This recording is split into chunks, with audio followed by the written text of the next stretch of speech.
Bonjour, bienvenue dans cette nouvelle vidéo.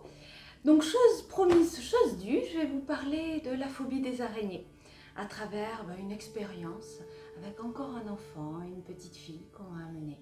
Voilà. Donc si vous pensez que ça peut être intéressant pour d'autres personnes, n'hésitez pas à partager et à me mettre un petit pouce bleu. Voilà, je vous remercie. Alors, comment ça a commencé? Simplement une petite fille qu'on m'a amenée qui n'allait pas bien, qui était très inquiète. Parce que la phobie, quelle qu'elle soit, les phobies ont tendance à rendre inquiet, à donner des angoisses. Donc c'est pas rien. Lorsque c'est des enfants, les parents s'inquiètent très vite. Donc cette petite fille, ça faisait quelques mois que petit à petit, les araignées devenaient de plus en plus importantes dans sa vie. Sa maman me dit on en est au point où elle monte sur les chaises, sur les tables, et elle me dit on habite le Pays Basque dans une maison ancienne. Elle me dit il y en a partout, forcément. Elle me dit alors moi je fais le ménage, mais on arrive toujours à en trouver. Elle nous dit elle nous en dégote toujours une. Mais elle me dit par contre elle hurle et on commence tous à être sur les nerfs et c'est pas possible quoi. On n'a pas envie de la fâcher, on n'a pas envie d'être sur son dos, on sait qu'elle souffre. Donc voilà, c'est pour ça qu'il me l'amène. Donc cette petite fille, très bien, je la prends un petit peu sous mon aile, on va en cabine et bien sûr, pour elle, dans son psychisme, elle a juste peur de ces araignées méchantes. Très bien. Et puis, je commence à lui poser quelques questions par rapport à sa famille, comment ça se passe, et je la sens inquiète. Je sens qu'il y a quelque chose de sous-jacent qu'elle ne sait pas et qu'elle ressent. Elle ressent qu'il se passe quelque chose. Donc je vais voir la maman et je leur dis, mais dans votre famille, est-ce qu'il y a quelqu'un de malade? Est-ce qu'il y a quelque chose qui ne se passe pas bien? Un déménagement prévu? Est-ce que... Alors la maman regarde son mari et puis elle me dit oui, mais elle n'est pas au courant.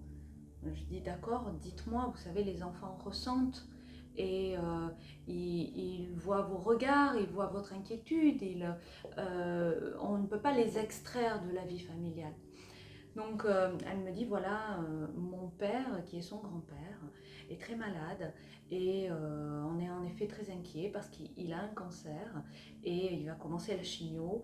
Donc dit moi je me cache un petit peu pour pleurer parce que c'est lourd, parce que c'est des situations difficiles et je suis bien soutenue par mon mari.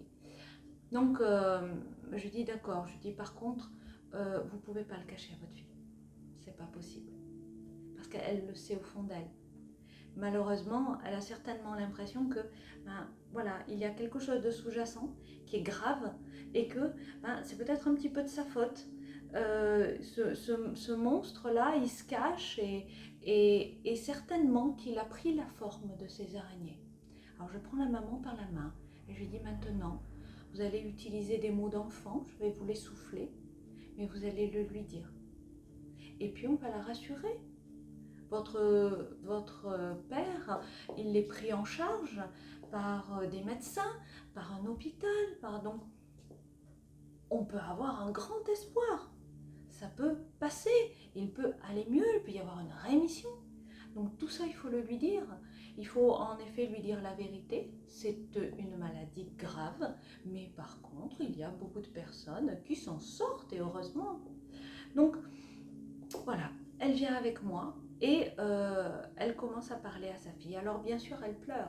Alors je dis à sa fille, tu vois, maman pleure parce que c'est son papa et que c'est important et qu'elle a peur. C'est normal, les adultes aussi peuvent avoir peur. Par contre, elle a de l'espoir. Et tu peux avoir aussi de l'espoir. Et donc, quand tu vas voir ton grand-père, tu vas lui dire, mais papy, mais tu vas guérir. Et moi, je suis là à tes côtés. Et ça va aller. Et donc la petite fille se met à pleurer parce qu'elle le sentait tellement au fond d'elle. Elle était tellement persuadée qu'il y avait quelque chose, mais elle ne voulait pas se le dire parce que elle n'avait pas le droit de le savoir. Dans sa tête, elle sentait que ses parents lui cachaient quelque chose et qu'elle n'avait pas le droit de savoir ce qu'elle ressentait. Donc, son cerveau a transféré. il a transféré sur une araignée. Alors ce qui est extraordinaire, c'est que l'araignée, bizarrement, ça ressemble quand même pas mal au crabe.